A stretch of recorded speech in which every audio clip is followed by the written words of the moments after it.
Hello, everyone. Thank you for joining us this evening. My name is Jessica Main. I am a professor of Buddhist Studies at the Department of Asian Studies, UBC. I have the privilege of directing the Robert H. N. Ho Family Foundation Program in Buddhism and Contemporary Society, which together with the International Association of Shin Buddhist Studies is sponsoring tonight's virtual panel. I join you tonight from UBC Point Grey campus, where I live and work. The Asian Center, which is appearing on the background of my Zoom with a light dusting of snow, is where the Department of Asian Studies, our home, is physically located.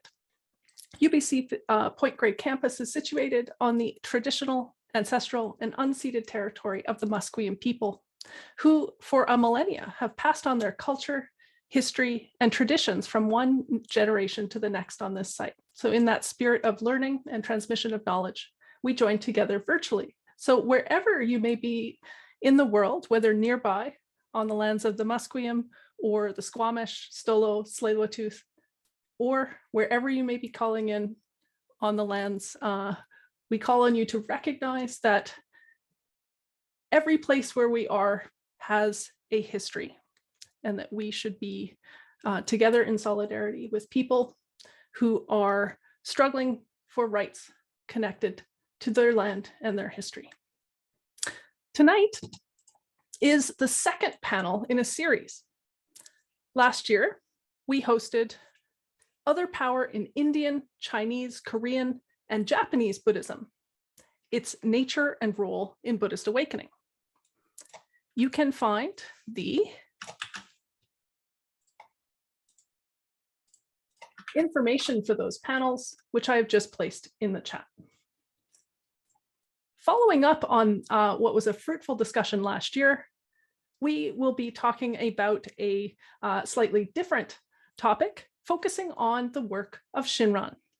Shinran lived during the 12th century and is noted for having a very specific view about this concept of other power. So tonight's panel is entitled The Radical Other Power of Shinran, a Normative or an Outlier Position in Mahayana Buddhism. The information for that panel can be found at this link in case you wanted to check any of the abstracts or names of our presenters. Our schedule tonight, unfortunately, has changed. I was planning on participating, and due to circumstances beyond my control, I am unfortunately unable to do that this evening. So our schedule will be a little different, and I'm going to place our schedule again in the chat here so that you can see it. So we'll be proceeding. We have 3 hours together. Our first hour will be our first two presenters, Professor Ken Tanaka and Professor David Matsumoto. We'll have a short break so that people can get up, wander around, get their warm beverage of choice, and come back and join us for our second hour, where we'll have Professor Mark Blum and Professor Melissa Curley give their presentations. The third hour is devoted, after another short break, to discussion amongst the panelists and to Q&A from you, the audience. As the presenters give you their information, if you have a question in mind, we encourage you to use at any time that a question occurs to you, the question and answer feature. If you see a question that you like, it's not your own, but you really want to see it answered, we have an upvote feature. So you can add your voice to move a question up the list if it seems like a very good one and you would really like to hear what the presenters have to say about it. In addition, we have enabled the chat feature for this panel. So if there's a problem with audio, or if you just want to say hello to folks that are joining us today, please do so. You can use the chat however you see fit within the bounds of respectful engagement. Without further ado, I'd like to turn things over to Professor Ken Tanaka, who will be introducing the panelists, as well as summarizing the material from our panel last year and kind of setting the stage for the presentations that follow. Again, we at the Robert H. N. Ho Family Foundation Program in Buddhism and Contemporary Society here at UBC are pleased to work with the IASBS, the International Association of Shin Buddhist Studies, to sponsor tonight's panel. Thank you. Okay, thank you, Professor Main. This is Ken Tanaka coming to you from Tokyo, Japan. Isn't it wonderful, this setup? I will share my my PowerPoint.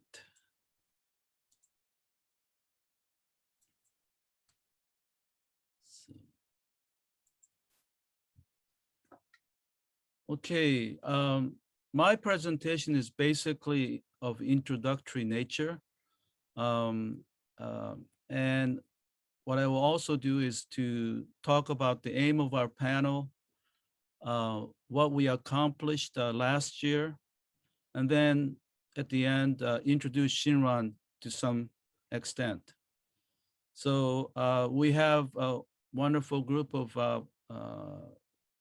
panelists, and about whom you've already seen in our introduction, our information. So I will only simply introduce them as to their immediate affiliation. So Professor Melissa Curley, Associate Professor, Ohio State University; Mark Blum, Professor, University of California, Berkeley; and unfortunately, Jessica, Professor Main will not be able to present a paper, but she'll be with us also during the discussion period; and Professor David Matsumoto at the Institute of Buddhist Studies, as well as at the Graduate Theological Union in Berkeley. And my affiliation is Professor Emeritus, Musashino University in Tokyo. So this schedule has been changed somewhat, so please check the chat section. So aim of the symposium, in the second panel in the series on other power in Buddhism, we shall examine what many agree to be its most radical form, one espoused by Shinran, the founder of Shin, or Jodo Shinshu Buddhism. Our last year's panel revealed that the other power dimension was quite prevalent in various traditions, not limited to Pure Land Buddhism, as a vital doctrine in Mahayana Buddhism in India, China, Korea, and Japan. Shinran's position has drawn critical assessment in the, for example, by a German scholar, by the scholar Heinz Bechert remarked, quote, Amida Buddhism has won a broad following throughout all of East Asia, primarily as a folk religion. Amidism takes the idea of the Buddha and in a way twists them into their opposite. The most radical spokesman for this approach is Shinran-Shōnin.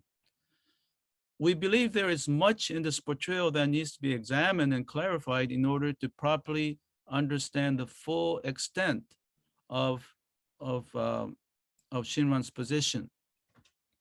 For this panel, the panelists will examine the features of Shinran's background, and I cannot read Shinran's position, as well as its manifestation in pre-modern and modern time.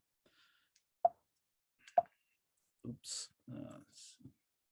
So a working definition of other power, which we indicated last year, is, quote, a spiritual power or working that originates from the other beyond the known self to play a vital role in the aspirant's spiritual liberation or awakening.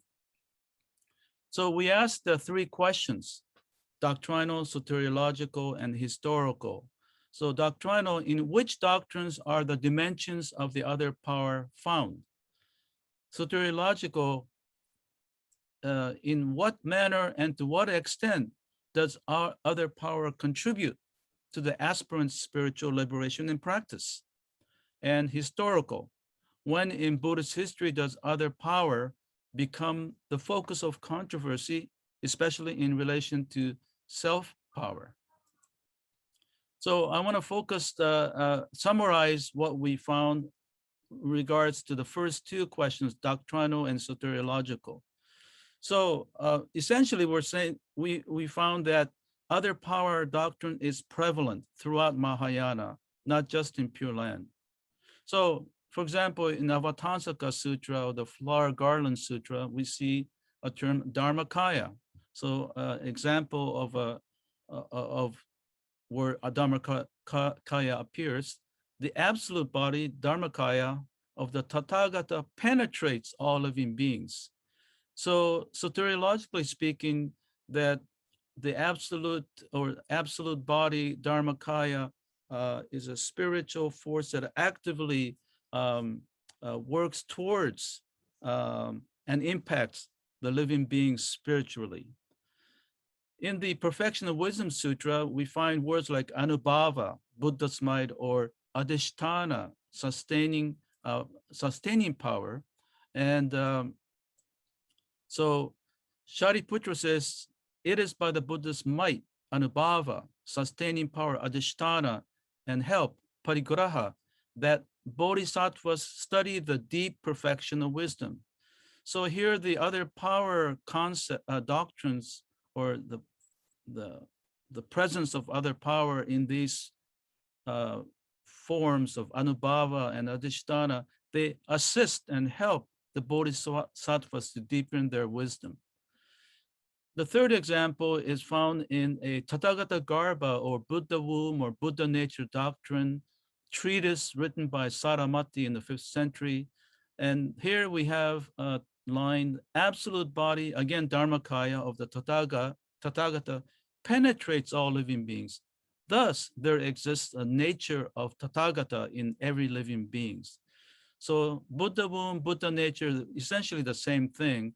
And what is interesting here is that the existence of Buddha nature within, which some people think it's intrinsic to that self, it's impossible without the Dharmakaya. It's a Dharmakaya makes Buddha nature or Buddha womb possible. I think this goes contrary to general notion that we have the Buddha nature and the other power is beyond, but it's the other power that really makes this Buddha nature within possible. At least this is the view of Saramati from the 5th century. The great Vasubandhu in his Dashabhumika Shastra talked about other power, used the word other power. And here we have the rhetoric of other power is informed by the spiritual power, I'm sorry, so I can't see, power of Buddhas. It is the power of the wisdom of Tathagata to add something. So again, there's a notion that the other power adds, supports, and complements. And that is found quite often in these examples. The 5th example is the in Bhava Viveka's writing. He is of a Madhyamika school. And here he talks about Purva Pranidhana, the previous vow.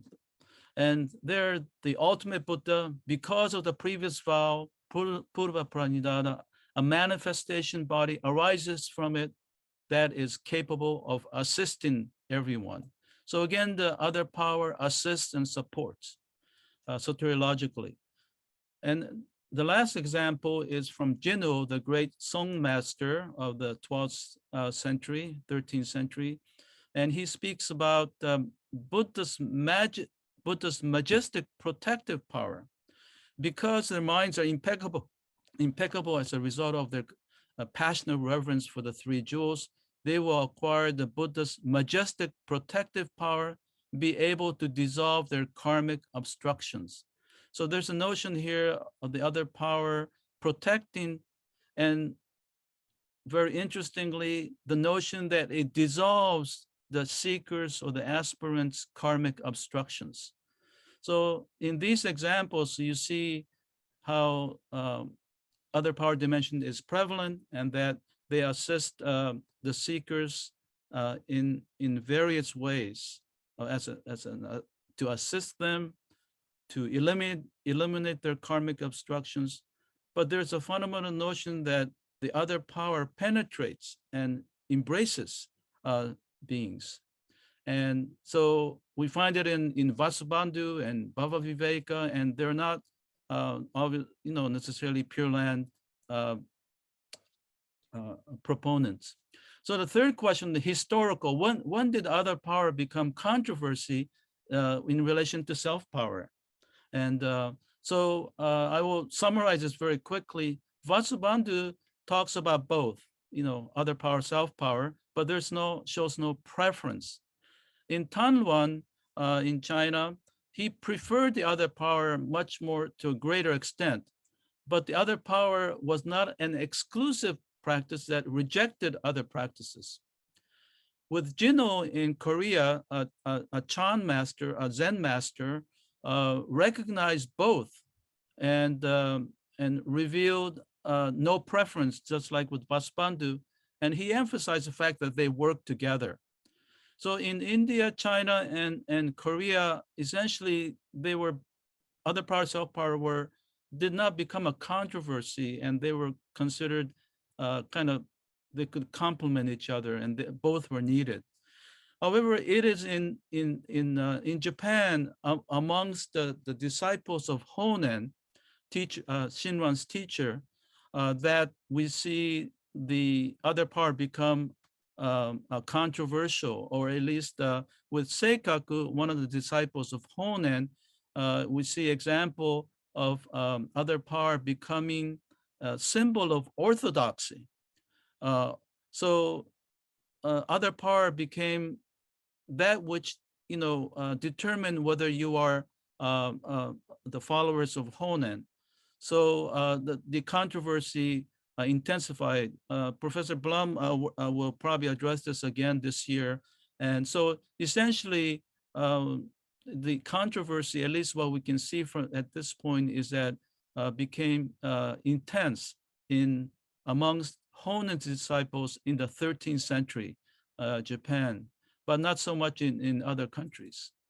So I want to spend a little bit more the rest of the time, and whatever I have to say is not a result of any research. I'm simply kind of summarizing what happened last year, and I'll be summarizing and giving you a gist of who Shinran was, because there may be some who may not, some who are not aware much of his background. So Shinran, as you can see, the years 1173 to 1263.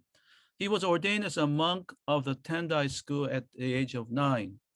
Unable to realize a satisfactory outcome after 20 years of rigorous practice as a monk, he becomes a disciple of Honen, who had declared the Pure Land path as an independent school of exclusive Nembutsu practice. This is important, that he claimed Pure Land, and especially Nembutsu. Nembutsu means the oral recitation in this, reciting the name Namu Amida Butsu, Namu Amida Butsu. So this is the practice that he advocated, and he saw this as the exclusive practice, and which upset many of the other schools. He marries Eshinni and eventually has 7 children. This makes him really unique amongst the founders of Buddhist schools in Japan. At the age of 35, he, along with Honen and chief disciples, are exiled to locations far from Kyoto. Then at the age of 42, Shinran begins a 20-year propagation effort in the Kanto region near present-day Tokyo to nurture disciples who go on to form the basis of this school. So his disciples were not in Kyoto, but in the Tokyo area or the Kanto area. Then after 20 years, he returns at the age of 62, he returns to Kyoto to devote the rest of his life to writing till his death at the ripe old age of 90.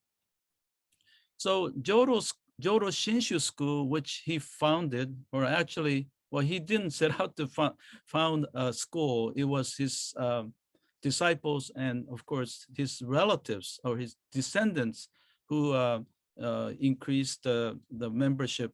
But it is the largest following in Japan in terms of numbers of membership, as well as number of temples. And it's represented in North America, for example, by the Buddhist churches of America and Jodo Shinshu Buddhist temples of Canada.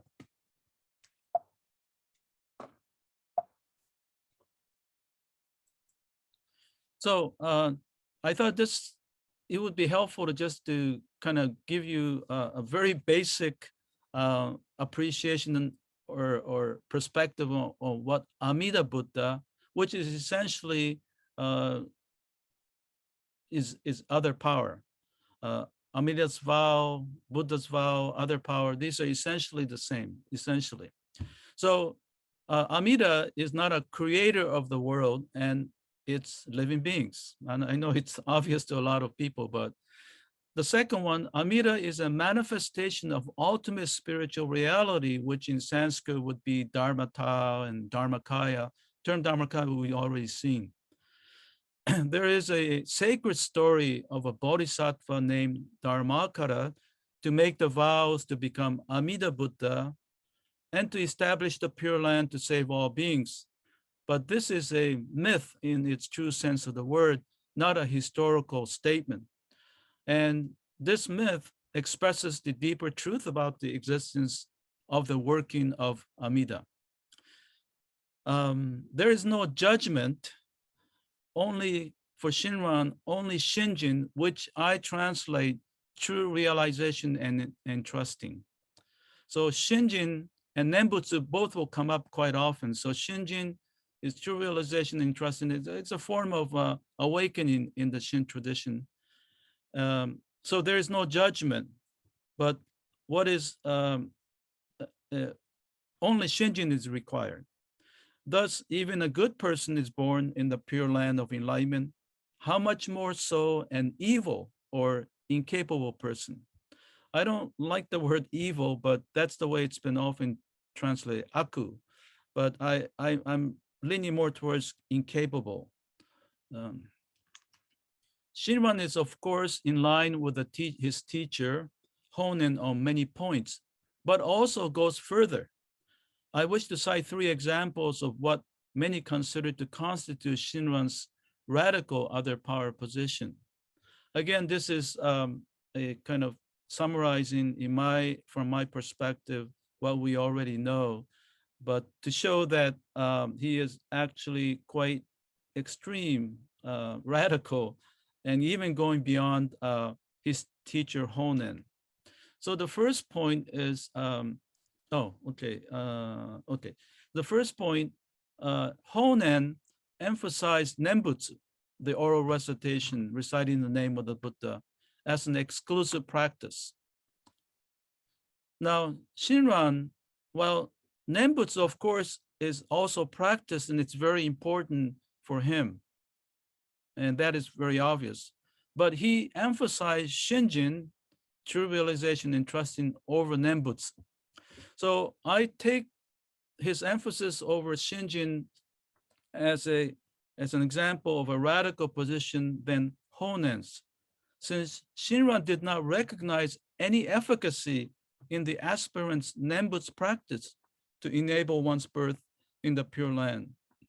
Well, the birth in the Pure Land for Shinran is tantamount to realization of Buddhahood.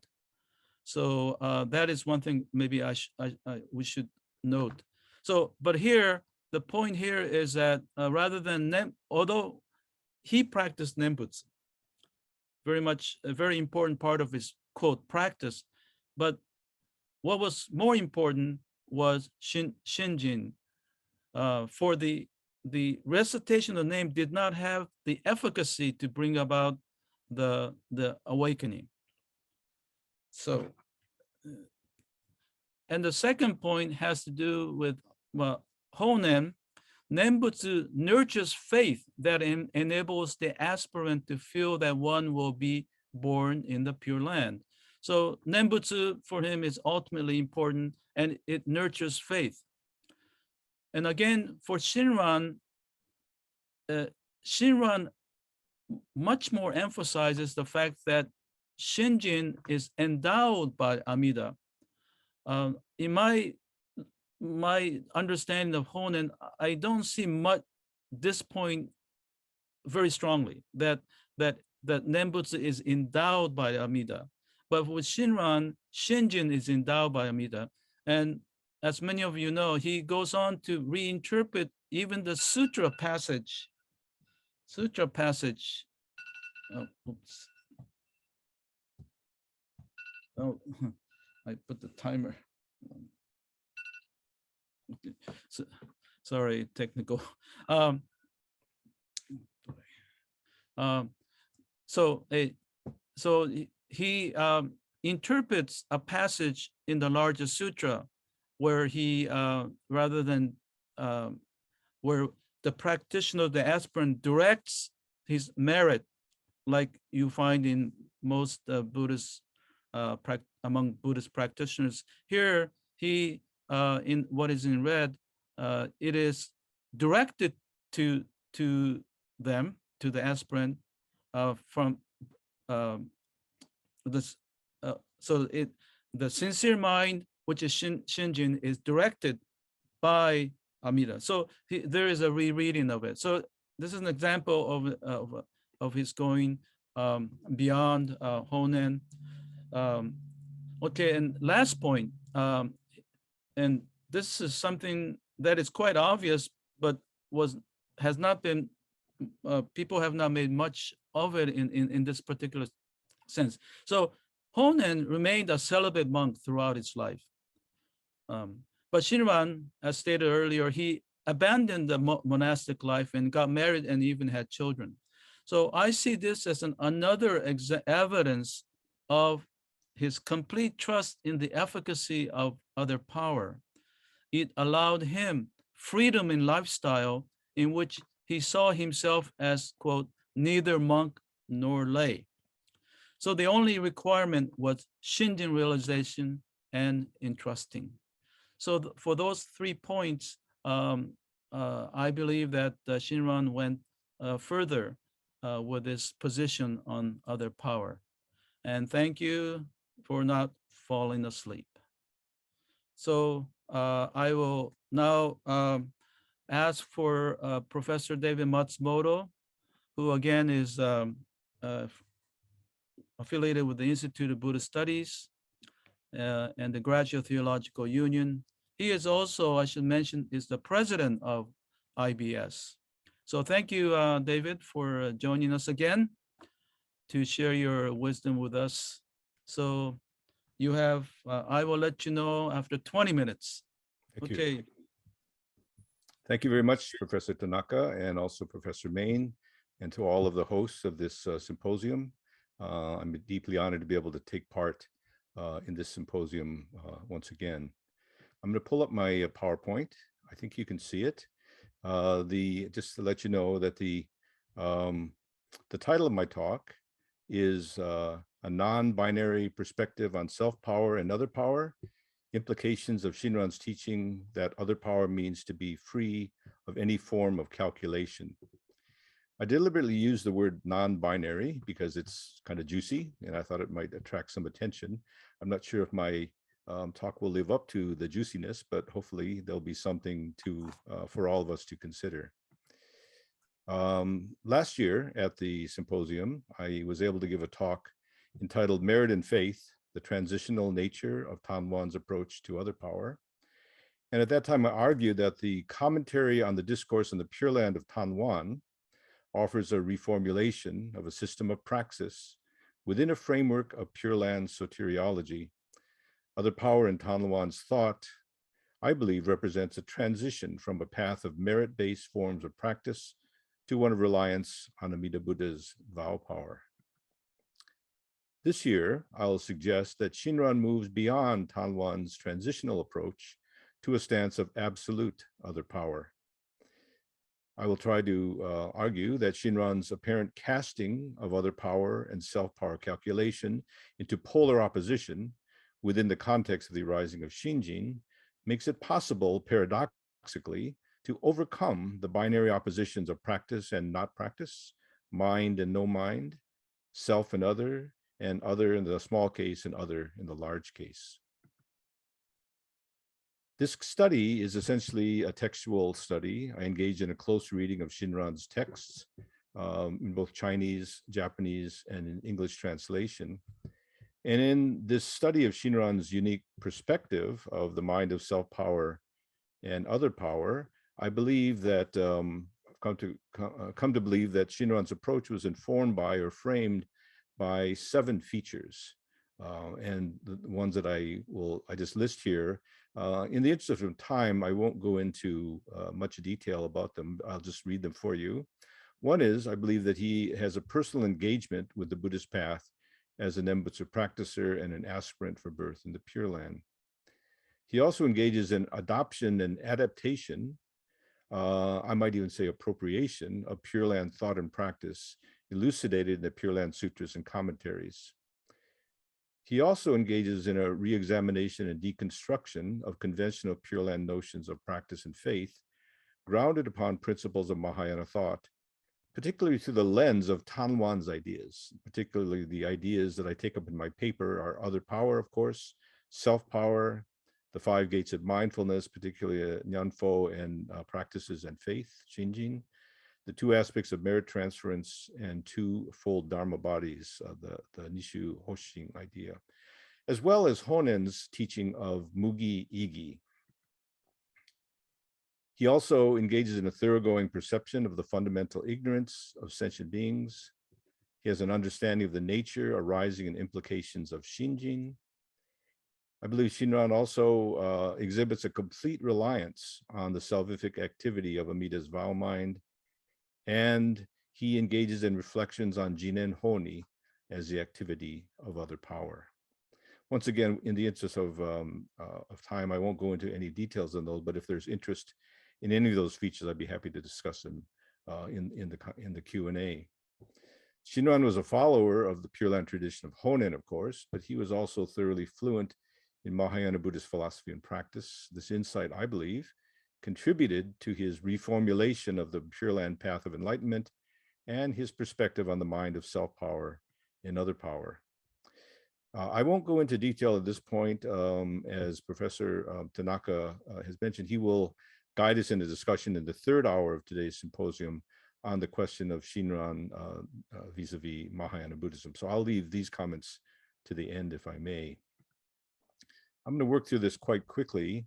Shinran does discuss the mind of self-power, and I think that's a very important consideration for all of us to have. He moves away from a very simple notion that self-power, in effect, represents the path of difficult practices. That's what we found in Tanwan.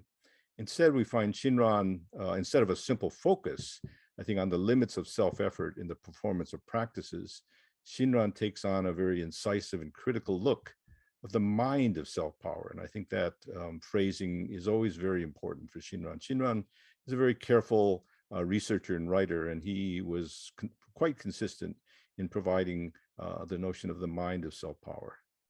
According to Shinran, the basis of self-power lies in one's attachment to, one's clinging to one's own deeply held notions of the goodness and effectiveness of one's will, intellectual or physical powers and abilities, one's own value systems or belief. He also expresses this notion in terms of concepts of calculation and doubt.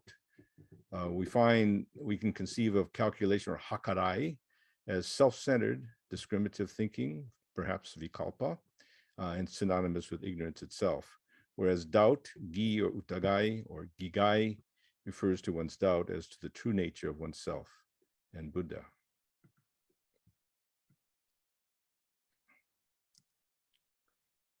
Then go on, of course, in the study to look at other power as presented by Shinran in his texts.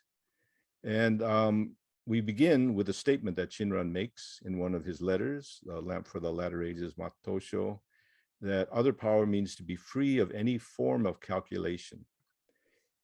In one sense, I think self-power and other power stand as binary opposites. The abandonment of the mind of self-power brings one to entrust in other power. However, as we will see below, and I will focus my remarks really on my conclusion, they are also inclusive of one another.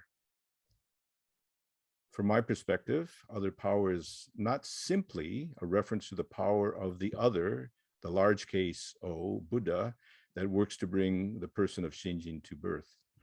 Whereas self-power is the effort to attain birth by engaging in practices other than the Nembutsu or by seeking to make ourselves worthy using our own calculation. Other power indicates the rejection or the negation of that path. Shinran often quotes Honen, who said, apparently, that in other power, mugi igi, and translated by CWS as no working is working. Shinran often also makes reference to what he calls the Shinjin of other power. And I believe that for Shinran, other power is also identical with the Shinjin realized by the other, the small case O, the self. Shinran makes repeated references to the Shinjin of other power, or Shinjin that is other power. He developed this notion of other power to point to the active unfolding, I believe, of non-discriminative wisdom as compassion. That is, of the activity of Buddha mind that transcends and transforms all dualities between self and other. There's this very famous passage in Shinran's chapter on Shinjin of his major text, which is quite long, but I think it's quite significant in that he is presenting the idea that in Shinjin, all of our false distinctions, all of our false discriminations or distinctions made by our discriminative consciousness and false thinking are broken through, are transcended. So all of the conventional distinctions that we would make, or certainly would be made in medieval Buddhist world, between the noble and humble, between monks and laity, between men and women, old and young, between the amount of action of evil or good that one performs, or any other religious practice, is overcome and transcended. And he completes this very dramatic, stirring passage by saying, it is simply Shinjin that is inconceivable, inexplicable, and indescribable, is like the medicine that eradicates all poison.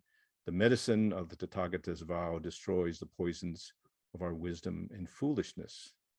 At the same time, Shinran also emphasized that Shinjin of other power is transformative, and that within this this ultimate religious experience, one is able to realize the transformation of one's karmic hindrances and karmic bondage to become the stuff of enlightenment, to become the virtues of the Buddha. I want to continue on, if I could, because this is one of the sort of apparently insignificant, but for Shinran, very significant passages in Tanwan's commentary, where Tanwan is talking about basically the content or the structure of tariki, or other power. He says it consists of others benefiting, that is the large case O benefiting tadi, and benefiting others in the small case vita. He says are two ways of saying the same thing. When we speak from the standpoint of the Buddha, the term benefiting others should be used. When we speak from the standpoint of sentient beings, the term others benefiting should be used. And then he says here, as he speaks, it's the Buddha's power that is being discussed. Therefore, he uses the term dita, or benefiting others. Shinran follows along in that line, but I think this is a very interesting sort of sense, this duality of others benefiting, that is the other being the Buddha benefiting, and the benefiting of others, the others in the small case, the unenlightened sentient beings who are being benefited. And this discourse, I think, carries on in Shinran's thought as well. So I'll get back to this. I do spend some time on Jinen Honi. It's quite important. It's one of the Shinran's insights and reflections in his later years, where he talks about the working of the vow, which is a natural, spontaneous working of the vow, so that without any calculating on our own part, from the very beginning, all of our own evil karma is transformed into the highest good. But let me now spend a fair amount of time, if I may, on the conclusion. In the interest of time, I'll just go through this, if I may. So I first begin in the conclusion. It really consists of two parts. The first is entitled, "The Mind of Self-Power and the Mind of Other Power are Mutually Exclusive and Mutually Arising." So in light of the complexity of Shinran's thinking, I think it might be necessary to revisit some of the conventional interpretations of the relationship between self-power and other power. For instance, the relationship is often stated in this way. Other power, as the Buddha's great compassionate activity, works to bring sentient beings to the attainment of Shinjin and the realization of birth. However, when beings insist on forging their own path to birth through self-power, their self-attachment and calculation actually prevent them from truly entrusting in the Buddha's vow. They, in a sense, block it from working. Thus, it is only when the mind of self-power is cast aside that beings can entrust themselves to other power and so realize the settlement of birth. The logic of this interpretation is certainly easy to understand, even as it is very difficult to actualize. One must also recognize that it suggests a scheme that is essentially linear and dualistic in nature, however. That is to say, the conventional interpretation is that the mind of, or the entrusting in other power, begins at the point that the mind of self-power ends. A popular corollary to this notion is that beings can, or even should, perform any kind of religious practice with all of their might until they reach a point of failure, exhaustion, or despair. Only in that state will they be able to abandon their minds of self-power and truly entrust in the Buddha's vow. Now, one must admit this interpretation has a certain amount of appeal. It appears to recognize the pervasiveness of our self-attachment and our need to do some act, ill-fated as it may be, to bring about our own birth. This position gives a role to our own aspirations, our effort, and our agency. It sets out a path of praxis or process leading to the possibility of a transformation of our delusions into true awakening. However, one also wonders whether that might be only part of the story.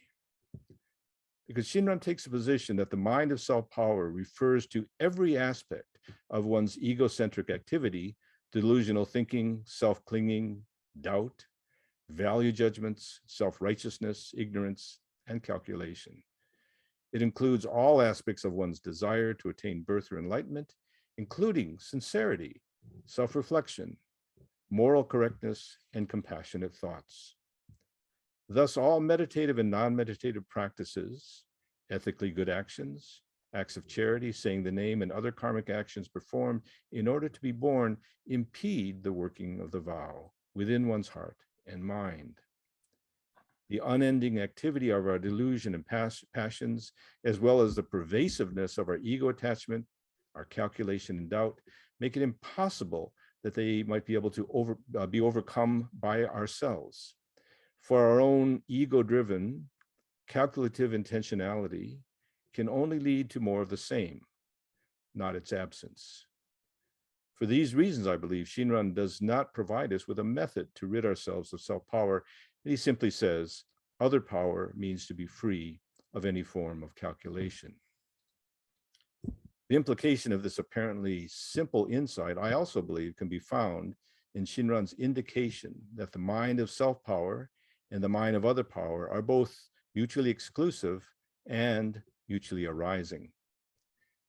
Other power is not simply relative to self-power. It is also absolute in the sense that non-discriminative wisdom not only empties beings of their claims to wisdom, goodness, diligence, and inherent self-nature, but is also self-emptying. The enlightened mind knows ignorant beings by becoming them. In this sense, other power can be seen to hold within it the mind of self-power. That is to say, could it be said that the working of other power becomes manifest in our very realization of the fact that we are really incapable of abandoning our self-attachment, pride, and calculation?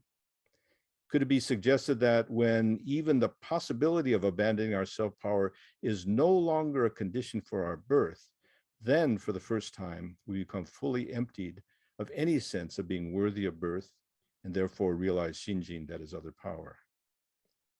Here, the mind of self-power and the mind of other power would not be viewed as simply mutually exclusive, but rather they would be seen as mutually dependent and mutually arising. The same idea, I think, expressed in the context of the joy of Shinjin, or what I would call the audacity of faith, could be seen in this well-known passage from Tannisho. When I reflect deeply on it, by the very fact that I do not rejoice at what should fill me with such joy that I dance in the air and dance on the earth, I realize all the more that my birth is completely settled. I next move on to the second part of my conclusion, which I entitle Shinjin as the Experience of Otherness.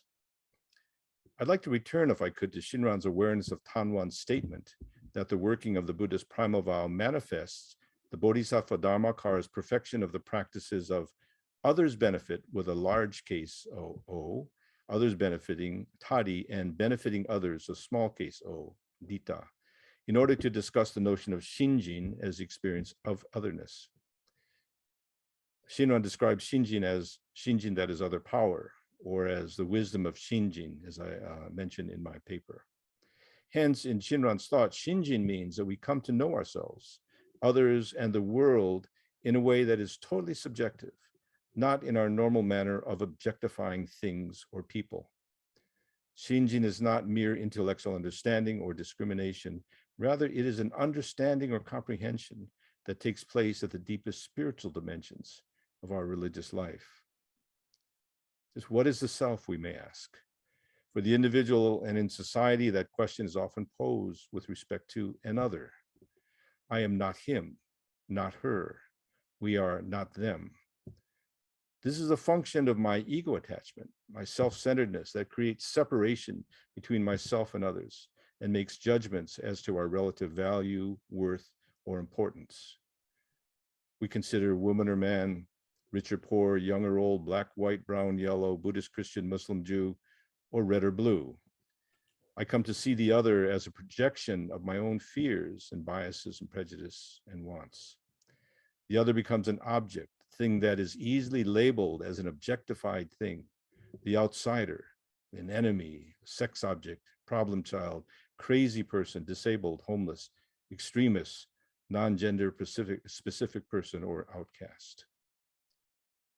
Richard Kearney refers to these figures of otherness in his very famous work with the words strangers, gods, and monsters. He states, most strangers, gods, and monsters, along with various ghosts, phantoms, and doubles who bear a family resemblance, are deep down tokens of fracture within the human psyche. They speak to us of how we are split between conscious and unconscious, familiar and unfamiliar, same and other. And they remind us that we have a choice, A, to try to understand and accommodate our experience of strangeness, or B, to repudiate by projecting it exclusively onto outsiders.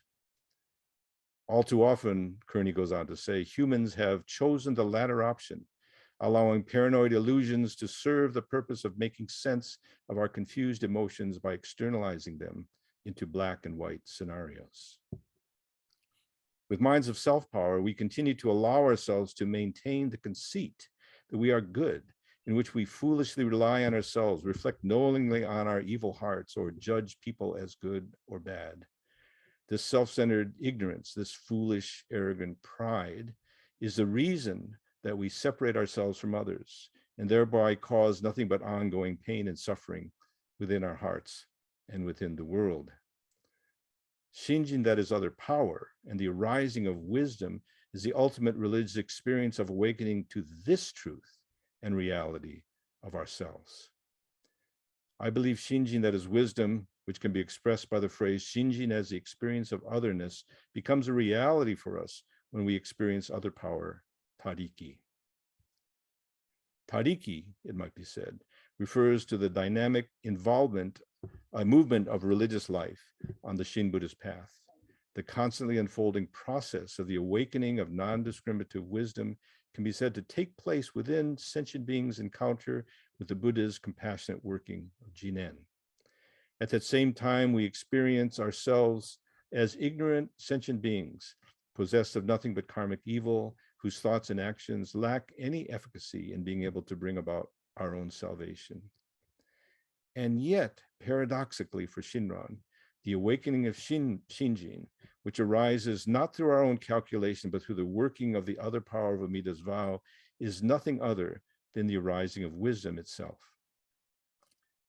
The Buddhist practice of benefiting others, Dita, and others benefiting Tadi, which form the content of the activity of other power, tadiki, become revealed in the experience of becoming absolutely other.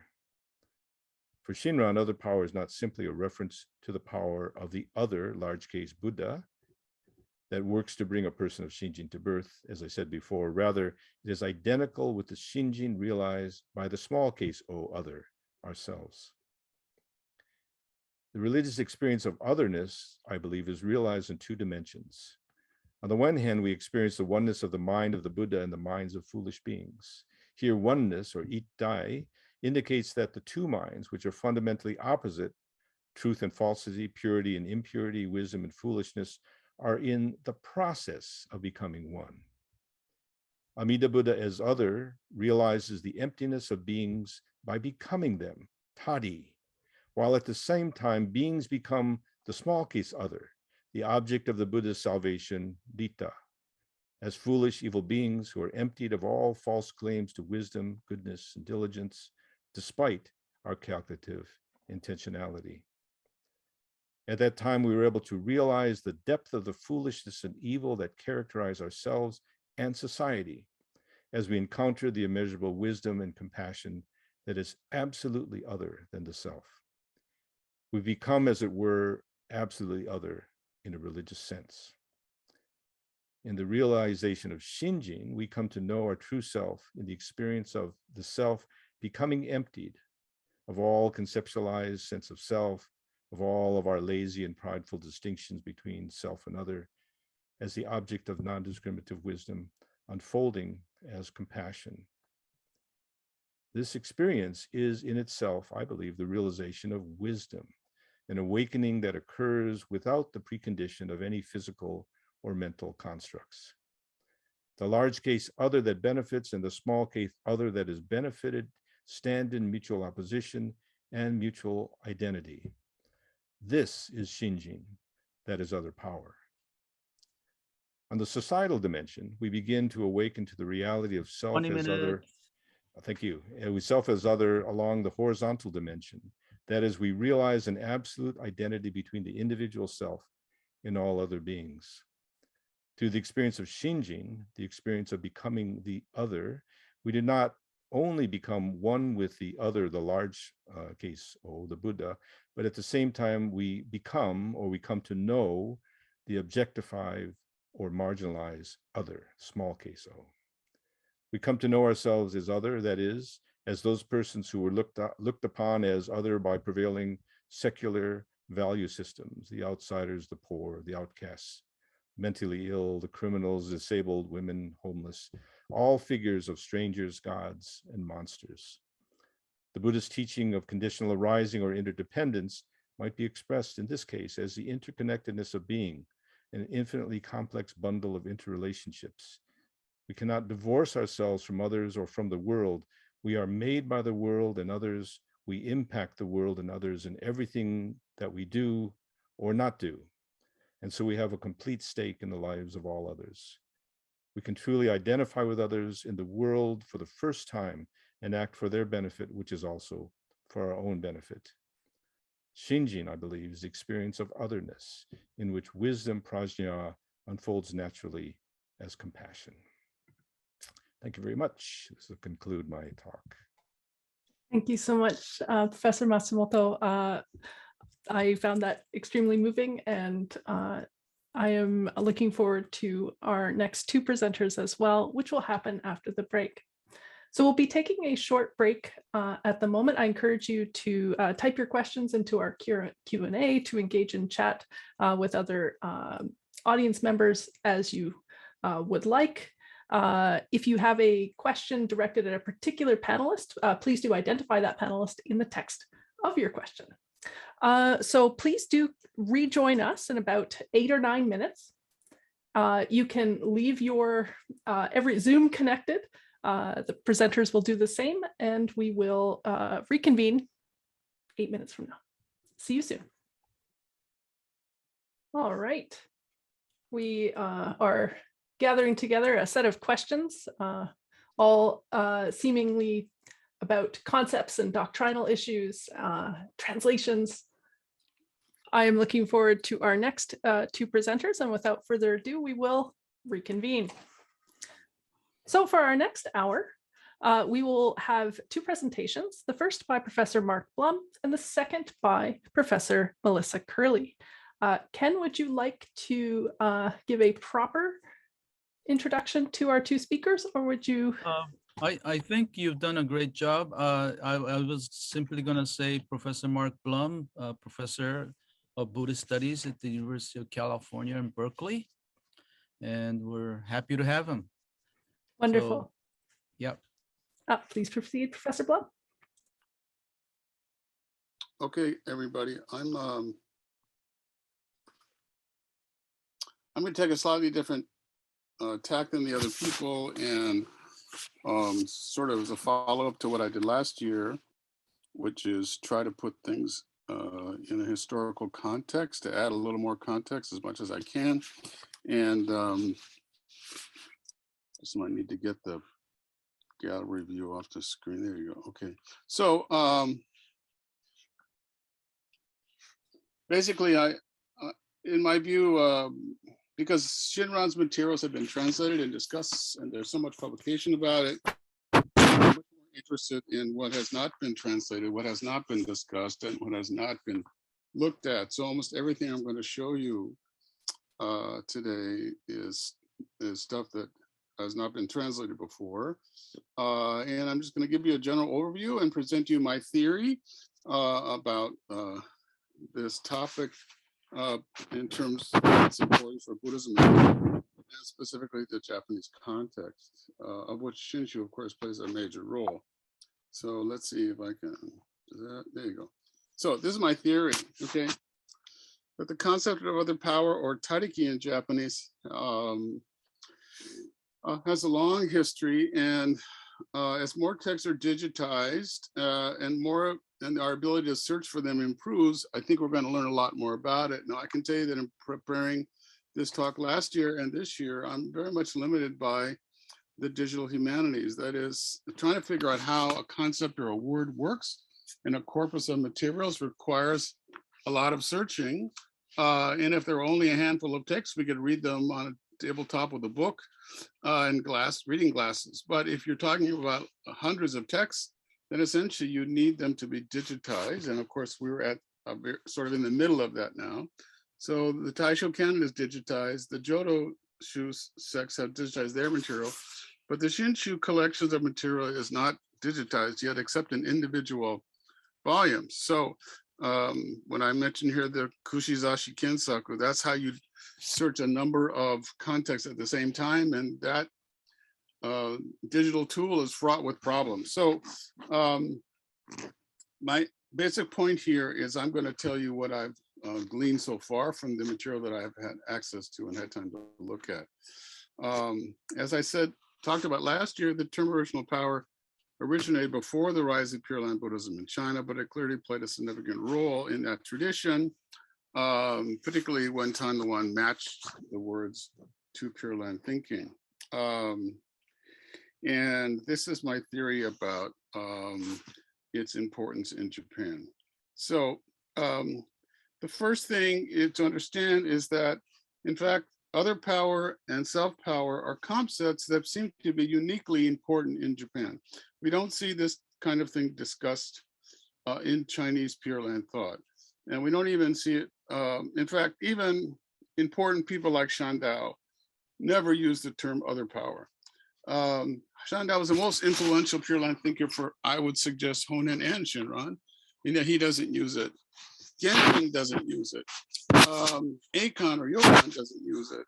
So what that means is not that they don't have similar or even the same religious perspective, but that they don't require this kind of language.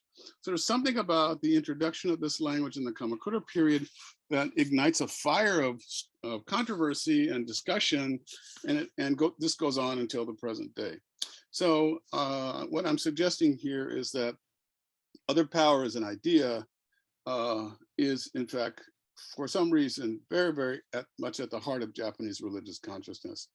And I can't tell you why that is, but it's very clear if you see the huge variety of ways it's used, and I'm just going to show you some examples of that. Anyway, my theory is that there's 3 phases to this evolution of how the term works in Japanese Pure Land thought. Before we get to the 3 phases, the main thing here also to keep in mind, another sort of important background idea, is that other power is reflective of the immanence of what the Buddha has wrought. That is, Dhammakara Bodhisattva makes the vows that I will do this when I become a Buddha. The sutra tells us he becomes a Buddha. This is all in the mythic past, okay? And yet people have to believe that this is actually functional today, regardless of how many kalpas ago this thing happened, and that the passage of time does not diminish the power of the Buddha. That's also a very important part of this. And if you think about how is that supposed to work, well, that, again, that's kind of a mythic consciousness. And people didn't have notions of myth, and they didn't distinguish myth from non-myth in those days. So it wasn't really an issue. But nonetheless, we have to discern how this kind of mythic thinking works. It's applicable to any person at any time, regardless. And this should be true today as it was 1,000 years ago, and it should be true 1,000 years from now, okay? So the other problem with thinking about this is Mappo or Mofa, the notion of historical decline. Given that time in Buddhism is always a negative pull on truth. The teachings of all the Buddhas are always pristine at first, but then they degrade over time.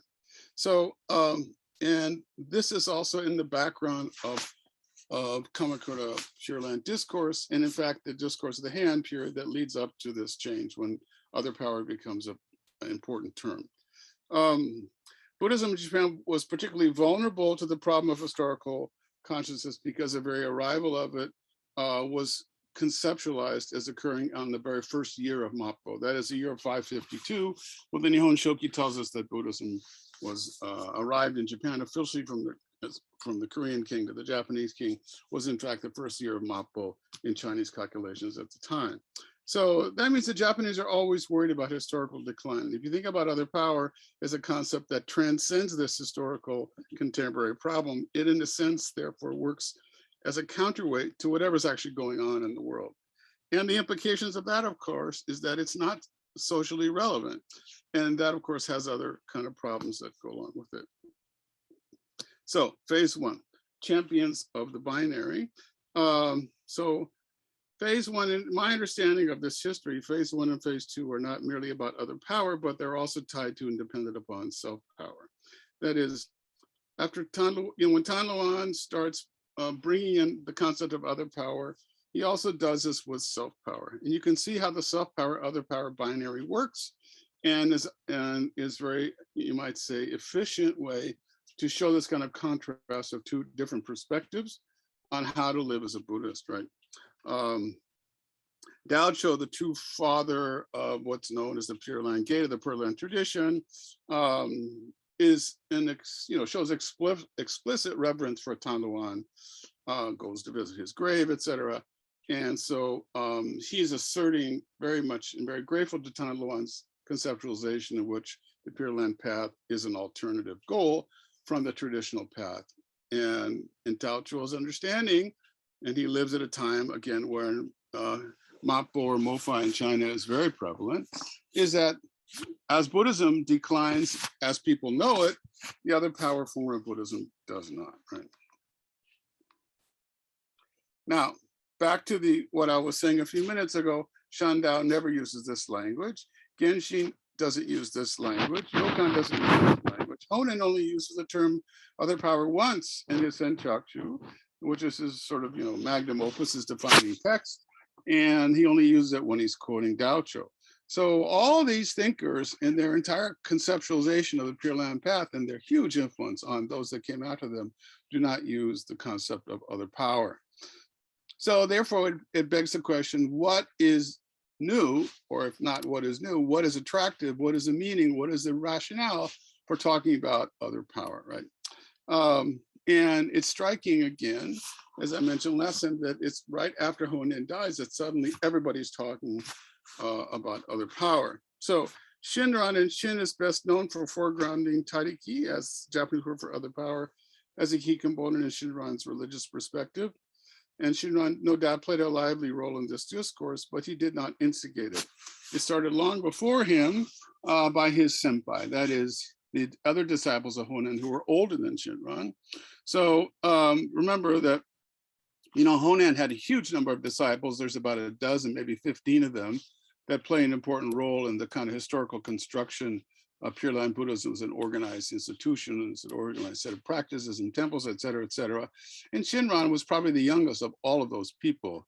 So he only comes into contact with Honen at the end of Honen's life. And there are others around Honen who've been there for quite a long time with him. And when Shinran is in Kanto, as Ken described, for 20 odd years, this is when this discussion about other power and self-power really starts heating up.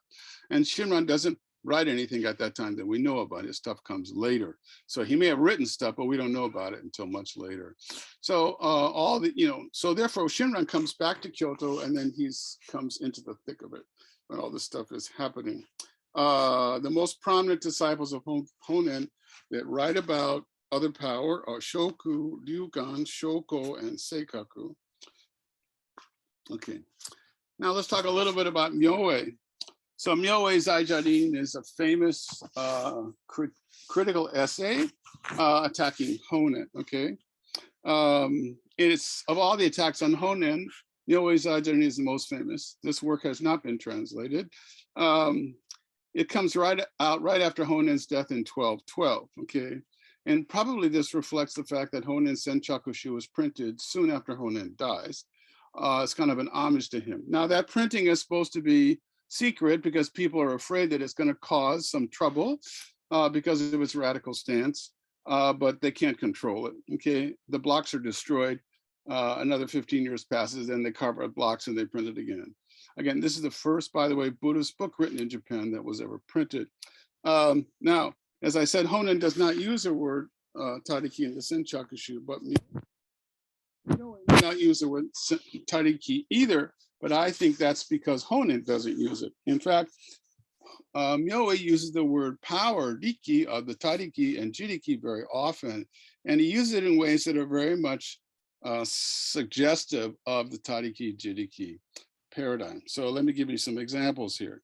He talks about Bodaishin, bodhicitta power, the power of doing good karmic acts, the power of good karmic roots, the power of faith, Buddha power, original vow power, the power of Amida's vows. And I gotta move this guy out of the way. The power of unsurpassed causality of the original vow, Hongan, Zojo, En, Riki. Zojo, En is a very central concept in Pure Land doctrine. So all this stuff is reflected in Myoe, which shows that he's hearing all this kind of rhetoric already going on that are tying these doctrinal concepts to the notion of power in some sense. Okay. Ryukan, again, one of Honen's senior disciples, wrote an essay called Jiriki Tairiki no Koto, the matter of self-power and other power. Shinran respected Ryukan's significantly, and in fact, Shinran, in his own hand, makes a copy of Ryukan's essay, and that's the only extant copy we actually have of Ryukan's work, because Ryukan does not found a school. There's one temple in Kyoto associated with him, but there's basically nothing there in terms of documents. So whatever we have of Ryukan was only things that just happened to be copied by others. And Ryukan's perspective is focused on, in this, even though the essay is about self-power and other power, he's focused on how someone practices Nembutsu. So in his context, the self-power, other power distinction is really a Nembutsu problem. Does one do Nembutsu in a self-power way with an attitude of expected spiritual progress, or does a person do it in another power way that reflects the kind of things that David was just talking about? Ryukan's concern is about efficacy, not about orthopraxy or orthodoxy, and it reflects, and in that sense, I think Ryukan's point of view about other power is very, very much reflective of Honen's perspective. So here's a couple quotes from Ryukan's work. Is this translated? Actually, I don't know. It might be in CWS somewhere. It's quoted to some degree in the Jodo Shinshu, but I can't remember how much of it. While doing Nembutsu in the same way, if one does it purely relying on self-power, this will not lead to a good outcome and is not the right approach. So you can look at the Japanese, I won't read that, if you know Japanese. To do Nembutsu with a single purpose, Nishin Naku, that is, your mind is not divided into two different concerns, you don't speak with forked tongue. In fact, you're totally devoted to this one thing. This is what we call a Tariki no Gyoja, a practitioner of other power. This is a very interesting phrasing, and this is the kind of thing we see a lot, where Tariki defines, that is, other power defines the individual in terms of their position, their attitude, who they are, what they do, right? This is new. We never saw this kind of thing prior to this period. So this is just a list of examples where Tariki is used as an adjective in the same way that we just saw with Yukon, whereas Tariki is used to define and limit, qualify something. So we have Tariki Gyotai, for example. Shoku likes to use this term a lot. This Senchaku Hyoketsu is a long work, and there's lots of discussion about what he calls Gyotai. That refers to the Nembutsu as being somehow the essence of practice. The implication is that it has a kind of special religious significance, and Shoku defines that by labeling it Tariki, right? And that gives it more authority. There's other power, Nembutsu, Tariki Nembutsu. A lot of people use this, Shoku, Seikaku, etc. And sometimes, for example, Shoku adds Shandao's name to this. He calls it Shandao Tariki Nembutsu, in fact, even though Shandao doesn't use the term. But in other words, he's saying that this Tariki Nembutsu is as defined by Shandao, right? Other power path, the other power practice, the other power recitation of the name, the other power faith, the other power mind, all these things, all these ideas of practice and faith and the path, etc. All these things had been there before, but they were never labeled other power previously. Okay. And, again, I'm not going to go into the Jodo Shinshu because there's a lot of discussion about that that's readily available. But just an example, this is the central purport of the largest sutra, the Buddha of Immeasurable Life, the genuine significance of the true essence of other power, right? So again, other power comes to represent what the entire religious gestalt of the largest Gabbatabhiho Sutra in terms of the myth that makes this religion alive, accessible, and functional. And he also uses self-power bodhicitta within other power. This is a very interesting notion. It shows that Shinran's notion of other power is a bit complicated. You have self-power, Buddhist commitment within the other power. So, okay. In the Tanisho again, we assume that it reflects Shinran, even though he didn't write it. An evil person who dedicates himself to the other power is above all endowed with the right cause for rebirth, okay? So this is the Akunin Shoki famous description. And again, you can see how this is tied to other power. The desire, this is also from the Tanisho, the desire to wipe out the effects of past offenses is still self-power. And this is the intention of one who prays to maintain equanimity during his last moments. Here the Shinran is referring to the importance of the deathbed ritual, how people die, and the kind of practices and rituals that went on at the moment of death, or in preparation for death, okay? And this is something that Honin and Shinran are trying to move beyond, okay? And so someone who's too concerned about that, who feels that their past karma is gonna have a big impact on their rebirth, and therefore is trying to suddenly speed up their practice, this shows that that person lacks faith not in the Buddha, but in the other power.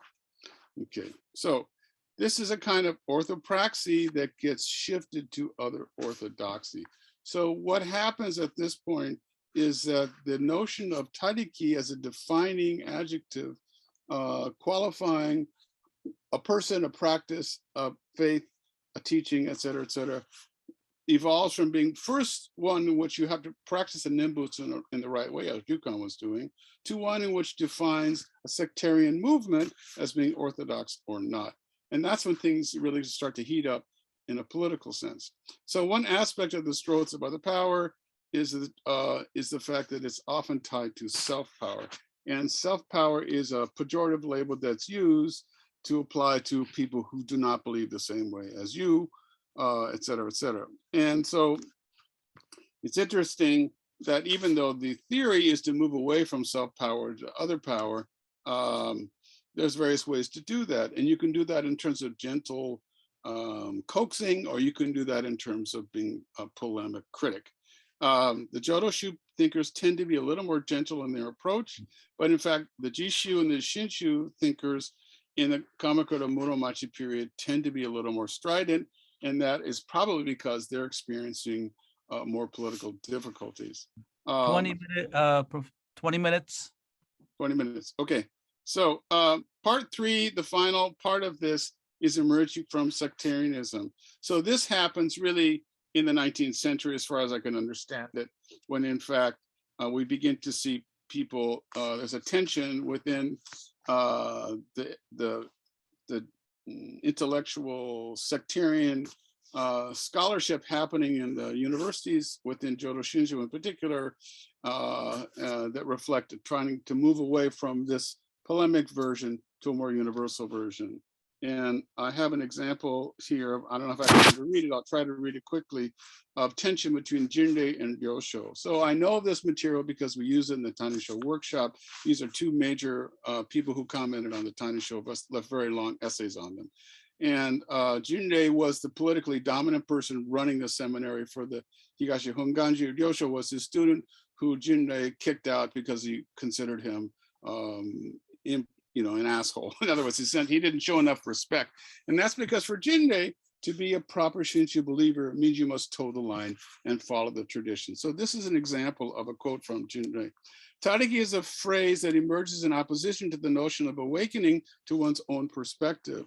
According to Gison, which is a famous Tendai priest, any sect is based on its core teaching and what it respects. In our lineage, we teach Tariki as our core and what we respect. Since Tariki is the core of our sect, we also call ourselves a Tariki sect.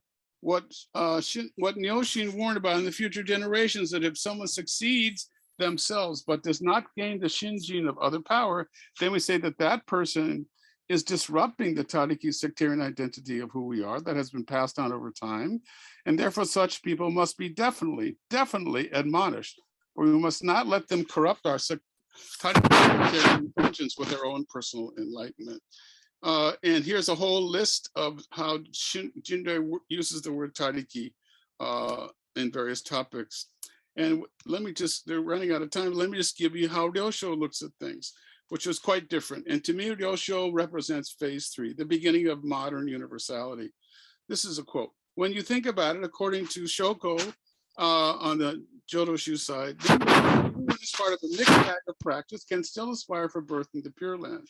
In other words, even a person who's not pure Tariki, it can still be relevant. Therefore, all Nembutsu practice is ultimately other power, and this works in such a way that there is no self-power or other power. For Ryochu, in works like his Nembutsu Practitioner's Knowledge, which is kind of a manual on how to live as a Nembutsu practitioner, the self-power, other power distinction of Nembutsu has been shattered. Okay. So let me just go to my conclusion because we're running out of time here. So what I want to say is that other power imply the word power. Why was that so attractive? That's something I think we have to think about. Power implies control, strength, spiritual transformation, etc. But there's an element of esotericism about this as well, which is that you have access to power in such a way. And the paradox of other power is that you can't do anything if you believe that any form of practice is going to take you away and brand you as a heretic from the other power perspective. So then all you have is the Buddhas, but how do you have access to the Buddhas without taking some kind of action, which involves some kind of decision, which means that you believe in your decisions having some kind of validity. So this is kind of a problem. This is a difficulty, particularly in Shinshu, where practice has been almost entirely written out of the church identity. So the Jinde Rosho's tussle is emblematic of a modernistic questioning of how the signs and symbols of Buddhism and Shinto, etc., are being opened up to new ideas in the end of the 18th and early 19th century. And excuse me, go up again. Whoops.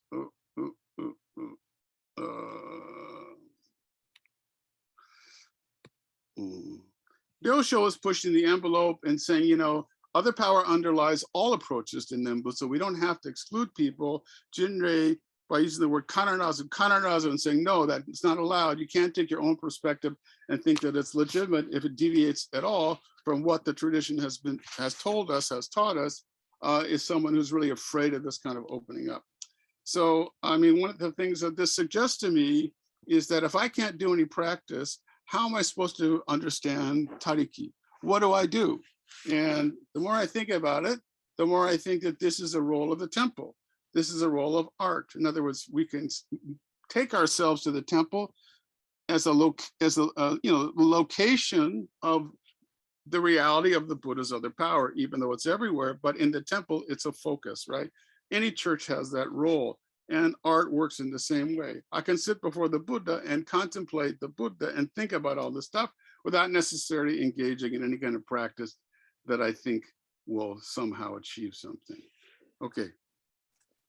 So our last speaker will be Professor Melissa Curley of Ohio State University. Okay, thank you so much, everybody, for being here. If you're on the East Coast like me, for spending your Saturday night here. I want to thank Professor Tanaka for the opportunity to join you tonight, to thank Michelle and Professor Main and everyone at UBC who's made this possible. I also want to acknowledge and thank the members of the Jodo Shinshu reading group that I've been able to kind of intermittently participate in this year. I see that one of the members is here, and I think he'll recognize that the ideas that I'm trying to think about are really taken from him, really pretty directly, pretty inspired by that, the discussions we've been having in that group. So I want to start with a caveat that I really work on, my work has been focused on modern thinkers, 20th century thinkers, who are thinking about Shinran and Pure Land Buddhism, but thinkers who are either kind of have complex positions within the larger tradition, and more often than not, in fact, have no involvement, no connection to the larger tradition. So, and a kind of benefit of that is that sometimes those thinkers will help us to get a handle on ideas that are really coming out of 20th century, early 20th century conversations by outsiders to the tradition, that then weave their way back into the tradition. And I think we've had perhaps an example of that tonight, as Mark is kind of suggesting. Maybe the idea of myth is one of those concepts that comes from the outside and then is taken up by thinkers who are more firmly centered within the larger Pure Land tradition. I think there's a very interesting question already in the Q&A about the usefulness of that term myth. So that's a kind of advantage of looking at these outsider thinkers.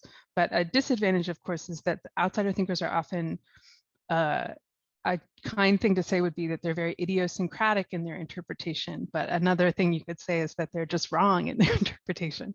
So sometimes I think I probably repeat their errors without quite recognizing that they're errors. So maybe that will happen a little bit tonight. I'm definitely talking about someone who is outside of the Pure Land tradition. So my current project is about Buddhism, especially Pure Land Buddhism, and how it's taken up as a resource for managing the self, and especially for managing your life in the 20th and 21st centuries. And as part of that, I've been looking at psychotherapy and kind of therapeutic regimes for improving your relationship to life. So I'm going to take advantage of this gathering as an opportunity to explore a question that has arisen for me in reading the work of a psychotherapist who's interested in that question of life. And that's the Japanese psychiatrist Morita Shoma. So I need to ask for your patience because I'm going to introduce Morita before I go backward to Shinran. So here's Morita when he was young. He's really best known for a treatment regime he developed for anxiety disorders, or shinkeshitsu, which literally means something like nervous temperament. He understood these disorders as symptomatic of blockages in the natural dynamic flow of the mind that cause one to become trapped by delusive thoughts. So for example, Morita tells us that it's very normal to be afraid of spiders. An ordinary person, if she saw a spider in the bathtub, might kind of scream and shriek and run in circles for a minute. And then she would dispatch the spider. Maybe she would save the spider. Probably if it was me, she would unfortunately send the spider to the Pure Land by washing it down the drain. And then she would just carry on with her day. A person of nervous temperament, by contrast, might instead become preoccupied with not the spider itself, but with the contradiction between what they are emotionally, which is they're someone who is a little afraid of spiders, and what they think they should be, which is someone who is fearless and totally courageous. Dwelling on this contradiction, they might then convince themselves that before they can handle a spider, they have to master their fear. And they'll attempt to do this using the power of their minds. So they might, for example, try to remind themselves that spiders are harmless, or they might use meditation to calm feelings of panic that arise when they think about spiders. As they do this, however, the contradiction between the reality and the idea or the ideal, in fact, comes to dominate their private world of ideas more and more. And that turns a little fear into a debilitating phobia. Now, the sufferer is, as Morita explains it, in the situation described by the Zen phrase, keroketsu, which is the state of a donkey tied to a hitching post. So the more the donkey circles the post, trying to escape the rope, the shorter the rope becomes. And Morita calls the kind of thinking that produces suffering like this, hakarai, calculation. Treatment puts patients in a situation in which the blockages produced by calculation can run their natural course, and the patient's natural tendencies towards spontaneous activity can be renewed. During treatment, analysis, self-reflection, and deliberate efforts to concentrate are all prohibited. Instead, patients are pushed to act without allowing time for contemplation. The therapist will task them with dull menial labor that allows them to release fixation on their own interests. In this way, Morita thinks, they will return to a rhythm of natural activity, realizing experientially the state of obedience to nature. Cure or release here manifests as a rediscovery of one's intrinsic desire for life. So the novelist Kurata Hyakuzo, who went through this part of this regime, described it as allowing him to break through the karmic momentum of calculation and tap into the domain of vitality itself.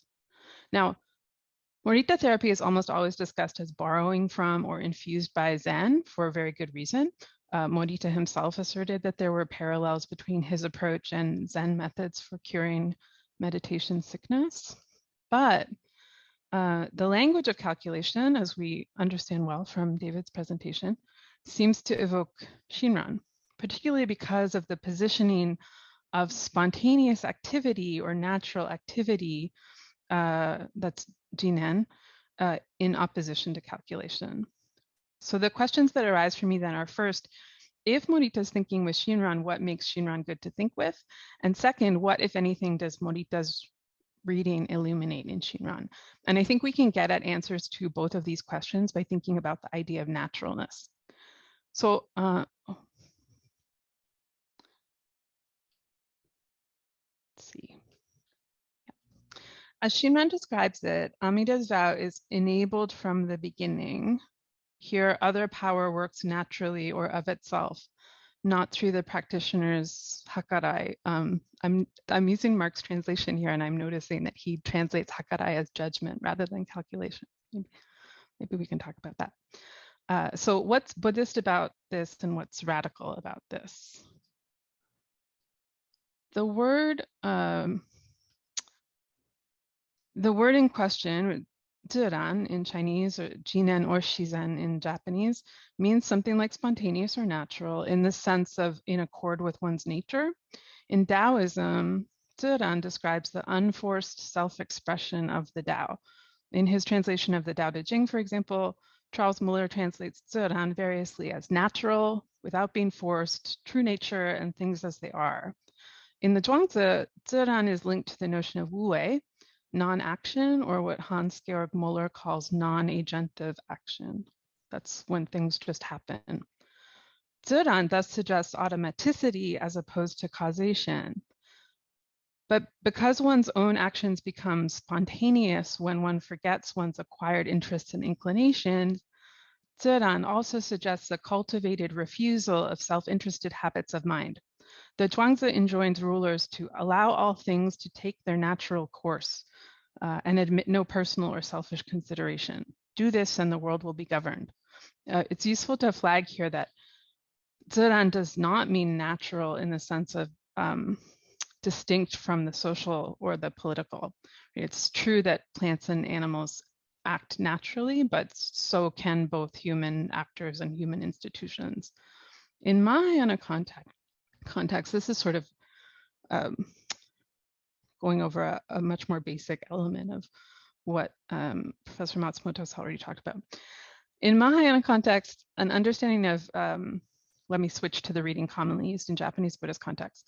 An understanding of jinen as natural in the sense of in accord with one's nature can easily be associated with a specifically Buddhist understanding of what one's true nature is, such that jinen becomes synonymous with Buddha nature, suchness, emptiness.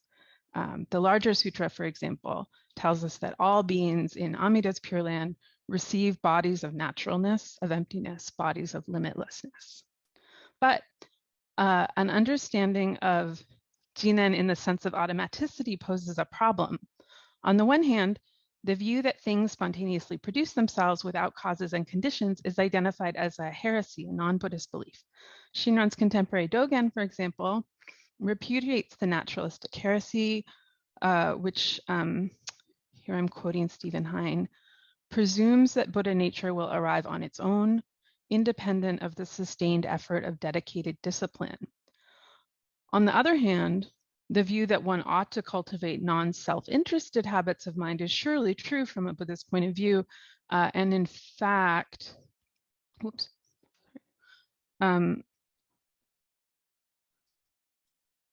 in fact, it's possible to say that having cultivated non-self-interested habits of mind, one will spontaneously act in ways expressive of Buddha nature.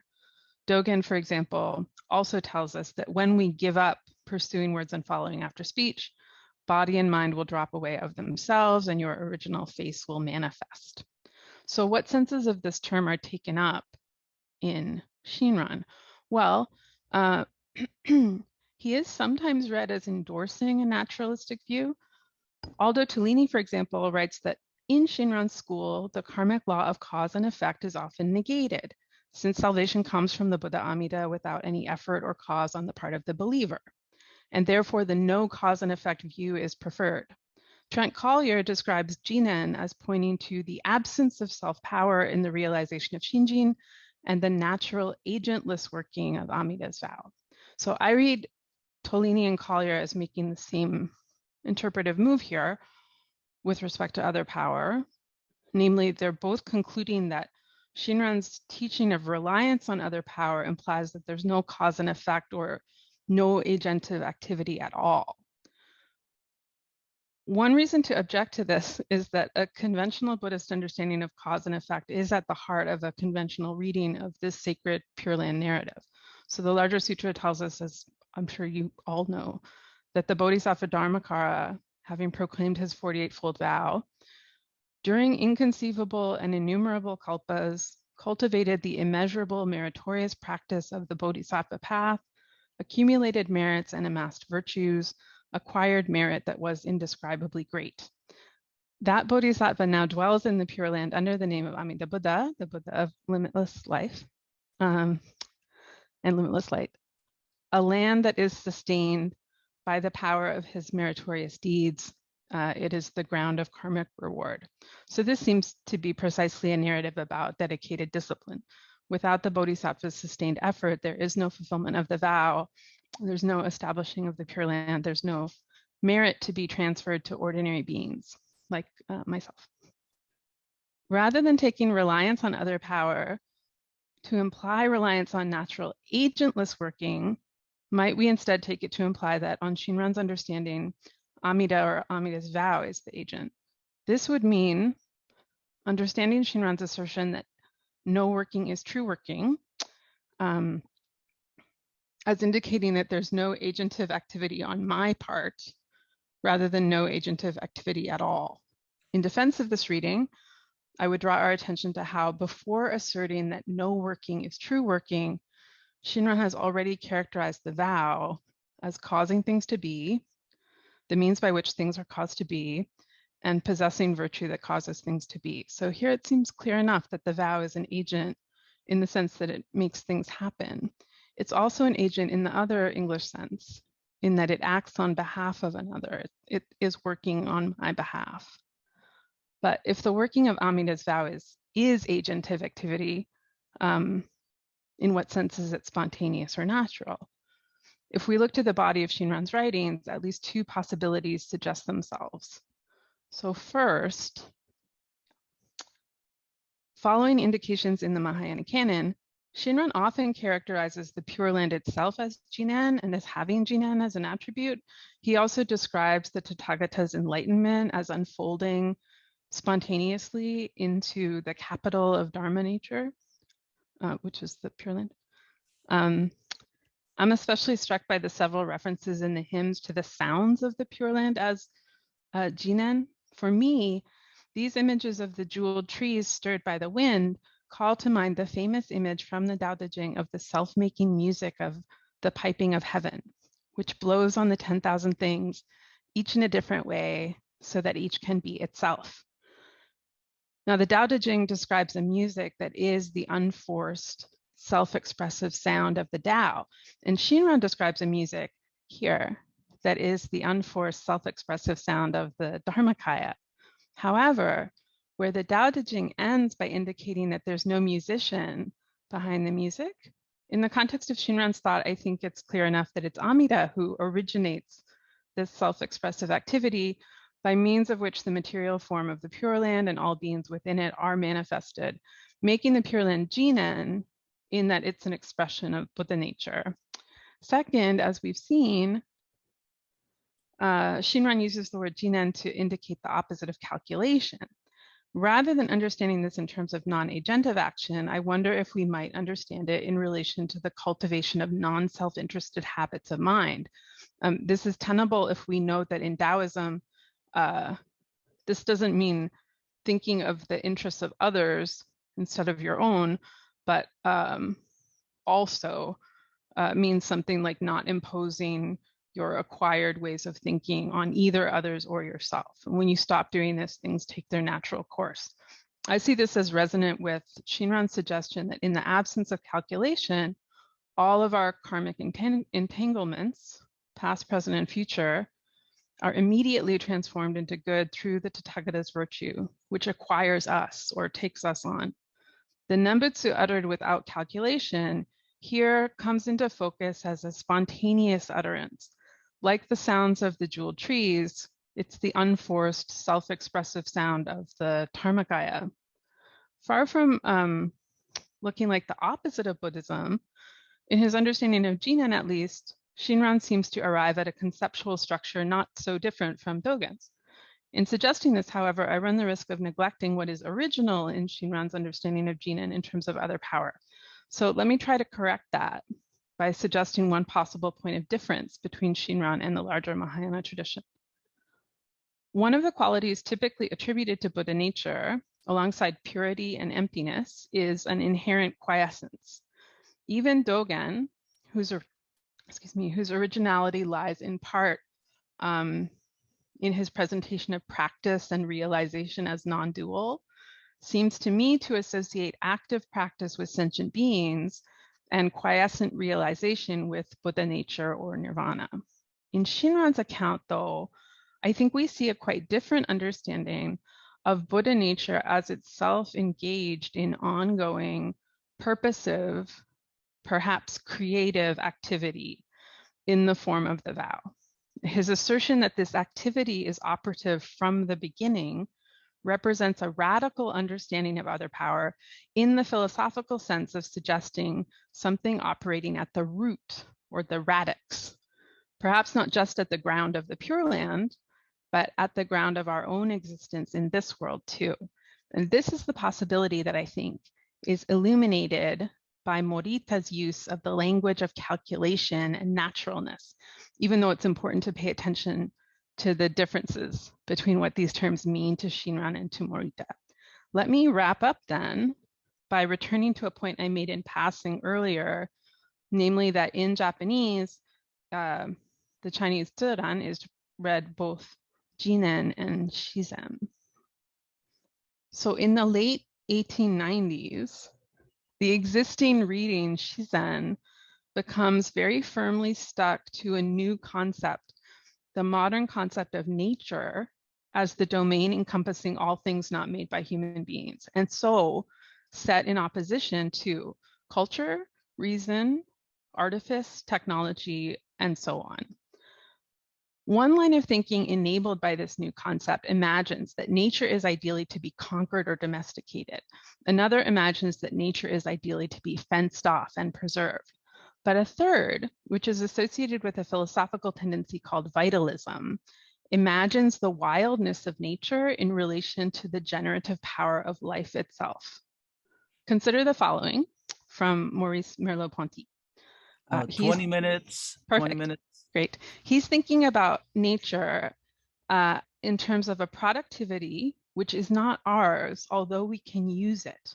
That is an originary productivity that continues beneath the artificial creations of man.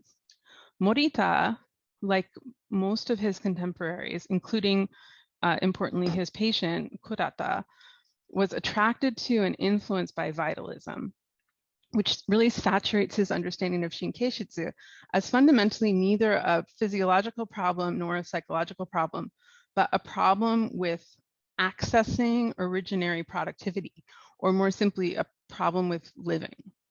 Morita posits the existence of two worlds. There's the real world, which includes my body, my emotions, but also everything else that exists outside of myself. And then a world of ideas, which is the private world of my mind. The kinds of disorders classed as Shinkeishitsu, anxiety disorders, have in common that they make it difficult and eventually impossible for me to participate in the real world, which is for Morita where life is happening. And the more I retreat by way of compensation into my world of ideas, the less I have access to my inborn natural desire for life. Morita's regime does not try to heal my mind because he doesn't think there's anything wrong with my mind exactly. The treatment just tries to draw my attention down into my body and out into the world where the flow of life has been going on without me. For Morita, living in a way that's connected to that flow of life is natural, both in the sense of relating to an internal power that causes me to be alive, and in the sense of giving me access to the power that causes me to be alive. So solving a problem with living restores me to a state of good health. In other words, Morita borrows from Shinran a conceptual structure in which calculation is supplanted by the self-expressive activity of life, enabling one to be both enlivened by and participate in that self-expressive activity. And all he's done really is to swap the figure of Amida for the concept of life, a swap that is surely enabled by an existing understanding of Amida as the Buddha of infinitely long life. So this, for me, prompts the question of how, if we were to swap the figure of Amida back in, we might think through what radical other power implies in terms of the relationship between Amida's infinitely long life and my own perhaps finite one. Thank you very much. With that, I think we would like to bring it to a close. This is an ongoing symposia. Next year, we hope to have another one, perhaps including more elements from Tibetan Buddhism, which we haven't addressed, and more from probably Chinese and some other areas, a different perspective. Question of evil came up, and that can really suffice, could make up a whole panel in itself. So we have a lot to consider for the future, and hopefully about the same time next year, we'll have another one. You can also see the recording of this online, and soon, I think, hopefully, everyone who registered will be notified when the recording is done. So please watch them. Even myself, I haven't absorbed everything that the panelists have said. I would like to retrace it again. So with that, thank you for joining, and I'll turn it over to Jessica for the final words. I'd just like to thank all of our audience members. Thanks for sticking it out for the 3 hours. We hope that the breaks made that a smoother, more pleasant experience. Thank you for great questions. I'd like to thank our panelists and Ken as our main organizer for keeping this symposia going throughout COVID times. And it's nice that we can gather with so many people around the world and have a virtual symposium that so many people attend. We're constantly pointing out in our discussions behind the scenes how many more people we can connect with in this format than we do at a typical, let's say, American Academy of Religion conference, which is where this symposium was supposed to be held in the before times. Thank you to our organization that has made all this possible, and that is the Robert H. and Ho Family Foundation. Their generous donations to UBC have funded the study of Buddhism, the study of Buddhist philosophy, and the study of modern Buddhism here at UBC, and enable us to hold events like this. Thank you also to the IASBS, the International Association of Shin Buddhist Studies, for whom this set of symposia is part of an ongoing project. As well, I'd like to thank our institutional home, the Department of Asian Studies, for all their support, and thank Michelle Strauss, who makes everything happen behind the scenes. Thanks again to everyone for coming out. I wish you all the best as you go about your day or your night. Take care.